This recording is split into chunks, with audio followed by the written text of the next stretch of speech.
सुनाओ Surana solar limited अभी की 33 रुपए 30 पैसे का प्राइस है। एंड ये इतना छोटा है, जैसे कि हम आईपीओ आते हुए देखते हैं यहाँ पर एसएमई के, इतना छोटा मार्केट कैप है इस स्टॉक का, सिर्फ 200 करोड़ में सिमट जाता है ये company. Hi, this is Dev and watch it starry. आप ढूंढ रहे हैं एक पेनी स्टॉक है तो फिर यहाँ पर ना आप देख सकते हैं, आप ऐसा नहीं है कि आप बाई कर लीजिए, बट यहाँ पर ना आपको वॉच लिस्ट में लगा देना चाहिए, ताकि आने वाले क्वार्टरली नंबर्स अगर बेहतर देखने को मिल रहे हो तो शायद यहाँ पर कुछ बात बने। सबसे छोटा सोलर पीवी मॉड्यूल स्टॉक है ये। अभी अगर आप देखें 2014 में लिस्ट हुआ था, एंड उसके बाद आप जानते हैं 2014 से लेकर 2020 तक कोई वजूद नहीं था यहाँ पर सोलर पीवी मॉड्यूल्स का, ज़्यादा कोई ध्यान नहीं देता था। बहुत सारी कंपनियां वॉकआउट कर गई हैं मार्केट से, खत्म हो गई, अनलिस्ट हो गई, राइट। तो यहाँ पर अगर आप देखेंगे 80 रुपए का हाईएस्ट है, 80 रुपए ये इस स्टॉक का हाईएस्ट है। 5 रुपए 72 पैसे से ये स्टॉक चला है, और ये स्टॉक मल्टीबैगर तो हो चुका है, 6 टाइम दे चुका है रिटर्न अभी अगर आप बात करें। बट अभी अगर आप देखेंगे तो एक फैक्ट्री स्टार्ट हुई है इनकी, सुराना सोलर लिमिटेड ने सेटअप कर लिया है, यहाँ पर स्टार्ट हो गई है 500 megawatt Topcon module manufacturing plant Hyderabad के अंदर। हैदराबाद के अंदर अगर आप देखेंगे तो ये स्टार्ट हो चुका है प्लांट इनका। अब यहाँ से जो आने वाले क्वार्टरली नंबर्स है उन पर थोड़ा सा नजर रखिएगा, क्योंकि यही इंपॉर्टेंट है। पहले कुछ काम ज़्यादा कुछ खास था नहीं है। फैब सिटी हैदराबाद के अंदर ये प्लांट इनका स्टार्ट हुआ है। इवन ये आप इनकी वेबसाइट पर भी देख सकते हैं, 500 मेगावाट का इंस्टॉल्ड कैपेसिटी यहाँ पर प्लांट स्टार्ट हो चुका है। एंड इसीलिए आपका बताया हुआ स्टॉक ये मैं आपके सामने कवर कर रहा हूँ। अब देखिए सेल्स के नंबर के हिसाब से देखेंगे तो सिर्फ जून का ही नंबर काफ़ी अट्रैक्टिव दिखाई देता था इस कंपनी के अंदर। मैं पूरा डेटा शो नहीं कर पा रहा, बट पिछले क्वार्टरली नंबर्स अगर आप देखेंगे तो आपको पता चलेगा सिर्फ जून वाला जो क्वार्टर है ना, बस वही अच्छा निकलता था। लेकिन 2025 जून का ये क्वार्टर, ये अब तक का सबसे बेकार क्वार्टर निकला है। अब आप ये कह सकते हैं हाँ भाई सारा काम ठप पड़ गया था एंड वगैरह वगैरह, बट एक्चुअल बेसिस पर आपके सामने यही है। ये क्वार्टरली नंबर बिल्कुल डिस्ट्रॉयड, बिल्कुल खराब। एंड इसीलिए अब जो प्लांट स्टार्ट हुआ है 500 मेगावाट का, वो उस पर आप नजर रखिए, उससे आगे आने वाले क्वार्टरली नंबर्स पर क्या इंपैक्ट पड़ रहा है। अगर सेल्स का नंबर बढ़ रहा है तो ये काफी छोटा मार्केट कैप वाली कंपनी है, एकदम से यहां पर कहीं ना कहीं रिएक्ट कर सकती है।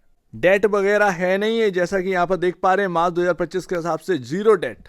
अब आगे बढ़ गया हो तो वो पता नहीं है, बट ये एक रियलिटी बात है, अभी ये जीरो डेट कंपनी है।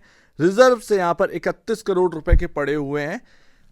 एक मायने में ना आप पेन स्टॉक बोल लीजिए या फिर कुछ भी बोल लो, बट एक छोटा कंपनी है, बहुत ही छोटा कंपनी, और इसमें क्या ही होगा कुछ पता नहीं है। ऐसा नहीं है कि आपने सेटअप कर दिया 500 मेगावाट का प्लांट तो बस आपका धूम मच गई, नहीं। ऑलरेडी अब यहाँ पर ना कंपटीशन जो है वो बढ़ चुका है।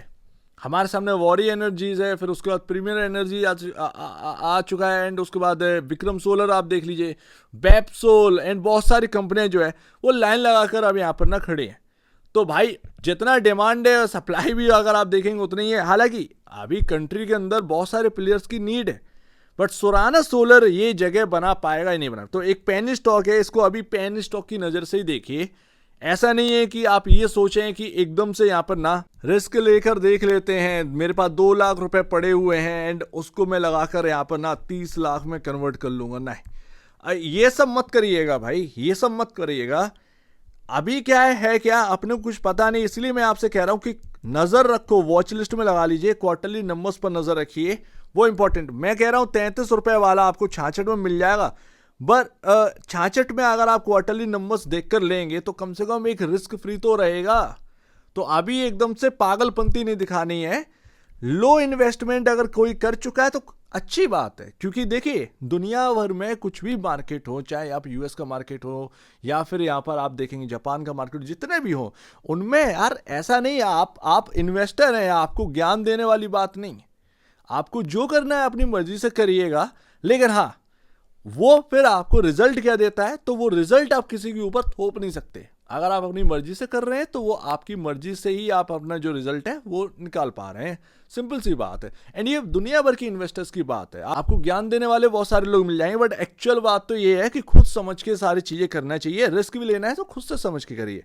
लेकिन मेरा यहाँ पर मानना है कि हाँ भाई अभी क्या है, क्वार्टरली नंबर्स हमारे सामने आए नहीं है, तो उससे पहले अगर इन्वेस्टमेंट करना ही है किसी को तो फिर वो लो इन्वेस्टमेंट होने चाहिए। जैसे कि आपने 4-5 हज़ार का इन्वेस्टमेंट कर दिया, चलो ठीक है, इतना ठीक है, इनफ है, एटलीस्ट इतना झेला जा सकता है, ठीक है ना।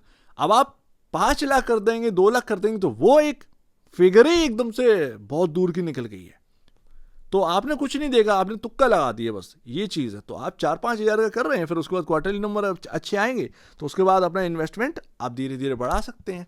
तो वो आपका एक सही रहेगा, ज़्यादा बेहतर रहेगा क्वार्टरली नंबर्स देखकर। अब मैं 200 करोड़ चिल्ला रहा हूँ, 164 करोड़ का मार्केट कैप है, वो बात करिए, इतना छोटा कंपनी है। तो समझ रहे हो ना, ये ना काफ़ी इंपॉर्टेंट रखता है। 11 रुपये 48 पैसे बुक वैल्यू है इसकी एंड 2.89 टाइम पर है।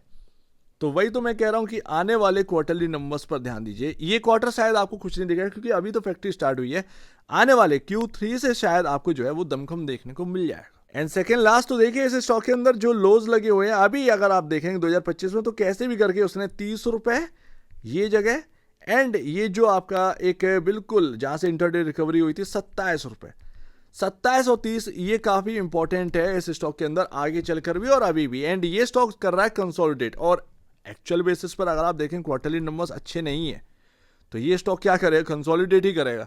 अब वो मार्केट कैप रह गया 162 करोड़ का, तो इससे ज़्यादा क्या अब आपको चाहिए। बात यहाँ पर ये आ जाती ना घूम फिर कर, कुछ बचा ही नहीं है एक्चुअल बेसिस पर। कंपनी बिल्कुल उस कंडीशन में है कि पूछो मत, कंपनी का बिल्कुल जो नंबर्स हैं वो वहीं के वहीं पड़े हैं। अब देखो एक नई शुरुआत है और इस नई शुरुआत में अब ये कैसा करेगा ये किसी को नहीं पता, ना मुझे ना अभी आपको। अब एक प्रोजेक्शन देना वो बहुत गलत हो जाएगा कि ये हो जाएगा स्टॉक के अंदर, वो हो जाएगा मल्टी बैगर, ये सब फलान डिंका, ये सब फंसाने वाली बात है। सो उम्मीद है ये 500 मेगावाट का जो प्लांट है वो स्टार्ट जो हुआ है, तो बहुत से यहाँ से इनका जो है वो ऑर्डर बुक इंक्रीज हुई हो ज़्यादा बेहतर है। अगर वो ऑर्डर बुक इंक्रीज होगी वो प्राइस को भी सपोर्ट करेगा। अब देखिएगा अपने हिसाब से, मेरा कहना तो यही है कि वॉच लिस्ट में आप लगा लीजिए तो ज़्यादा बेहतर है। कोई big investment without any quarterly numbers करने का नीड नहीं है। एक पेनी स्टॉक है और पेनी स्टॉक की परिभाषा आप जानते ही हैं, मैं फिर भी बता दूं, इन स्टॉक्स में पैसा उतने लगाने चाहिए कि अगर पैसा बर्बाद भी हो तो अपने को कोई दिक्कत ना हो। सिंपल सी बात है, अगर दम है 10,000 लगाने की तो 30,000 लगाने की जरूरत नहीं है। सिर्फ 10,000 लगाकर पेनी स्टॉक में आप कह सकते हैं एक बैट ले सकते हैं, ठीक है। वो बैट कैसा सही पड़ेगा या गलत पड़ेगा पता नहीं, तो वो एक क्लियर बात है। सही बात पूछिए तो यही है 47 का लेवल, ये काफ़ी इंपॉर्टेंट होगा, इसको क्रॉस करना है, ये रेजिस्टेंस बना हुआ है, ठीक है। तो बस इतना ही है, उम्मीद है आप अपनी वॉच लिस्ट में लगा लीजिए, आगे ट्रैक करिएगा। ठीक लगे तो अपने फाइनेंशियल एडवाइजर या ब्रोकर से पूछ के करिएगा। और मैं फिर भी कह रहा हूँ कि कोई बड़ी इन्वेस्टमेंट करने की जरूरत नहीं है। प्लान स्टार्ट हुआ है, आने वाले क्वार्टरली नंबर्स देखिए, उस हिसाब से अपनी इन्वेस्टमेंट जर्नी स्टार्ट करिए, ज़्यादा बेहतर है। सो उम्मीद है काफ़ी कुछ आपको समझ में आया होगा। एक बार निवेश से पहले या बेचने से पहले अपने ब्रोकर एडवाइस से जरूर सलाह लीजिएगा। खुद की स्टडी करेगा, उससे बेहतर कुछ भी नहीं, खुद की स्टडी मस्ट है तो आप दीजिए। वीडियो देखने की बहुत धन्यवाद दोस्तों।